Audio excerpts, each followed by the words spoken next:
Sometimes a single type of submission just doesn't cut it, or maybe you want them to build something over time and be able to see the contributions as the project grows. WikiProjects in Haiku are really good for that sort of thing. The other thing that WikiProjects are good for is if you want to have students do group projects. WikiProjects will allow you to divide your class up in any number of ways for collaborative and viewing purposes. Let's take a look how we can set one up. I'm going to set up a WikiProject that my students can use as a class to put together review materials for their final evaluation. To create a WikiProject, it is under the Connect tab. The other way that you can do it is you can actually go through Add Content block and then go through Connect and Assess and WikiProject. If you're going to go do this through the Add Content block, make sure that the page you go from is the page you want the WikiProject to appear on. So I'm going to do it this way. I'm going to click on WikiProject. From this point forward, it looks the same regardless of how you would have set it up. I'm going to create a WikiProject called FE Review.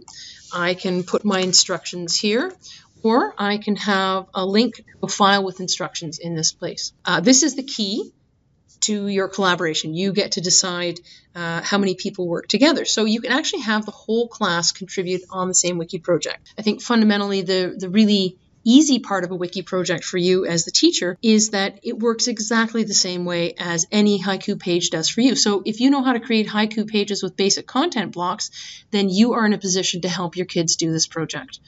So there's no learning curve once you've got the project set up.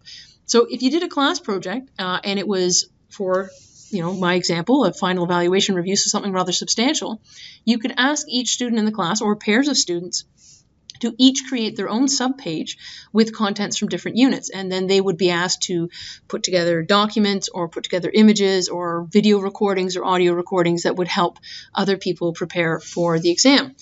If your page is set up so that there are multiple sections accessing the same page, you can actually set this up by section. And you could say, hey, only let section 2 students participate in this. What I have done successfully in the past is I've done group projects. What I like about group projects is I can ask Haiku to randomly choose what students are in what group, or I can manually assign them. Personal projects are what they look like. The students work on their own. I'm going to stick with a section project so that each section creates their own set of notes, because sometimes the sections don't actually do the same material. Not exactly, anyhow. On this page, you can determine who actually gets to provide feedback based on the contents of the WikiProject. So you may want it so that only you can go in and make comments, and section members can only view their own wiki site. So people from section 2 cannot see the group from section 3 site, and that's probably not a bad idea. Peer review would allow students from other sections to see the WikiProjects, but not comment. Peer review, everybody can view and everybody can comment, even if they're from other sections. So I don't want to create this WikiProject for all the sections. I uncheck that box, and I'm going to have it only for section C. I can set up due dates. Due dates are hard and fast on a WikiProject, meaning that once it is shut down, no one can contribute at all to the wiki pages. So I'm going to set up due dates for section C because that's the only group I want it to have. Notice that it was under no due date when I selected section C last time. So the end of term is actually Friday, and I'm going to give them till Friday at midnight to complete the review.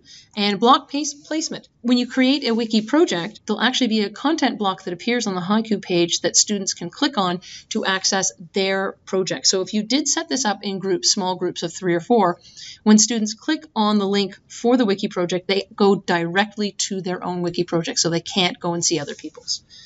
So I'm going to click Save because this is how I want it to be set up. And there, this is the description of the final review wiki project. I, as a teacher, can go to View Projects. You can edit from within here, and you can change anything that you had changed before. So hopefully this gives you an idea of where wiki projects might be useful to you. Again, minimal learning curve. Carson or I can certainly help you set it up, but once it is set up, it works exactly the same way as creating a Haiku page does, and you already know how to do that.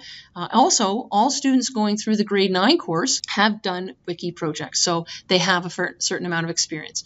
Again, a great tool for collaboration among students and for allowing a combination of different types of submissions and a project that may span over a length of time so they can be contributing it, almost like a blog, if you will, of their progress on certain projects. As always, if you have any questions or concerns about this or any other topic to do with technology at the school, please don't hesitate to contact Carson or I. Have a great day.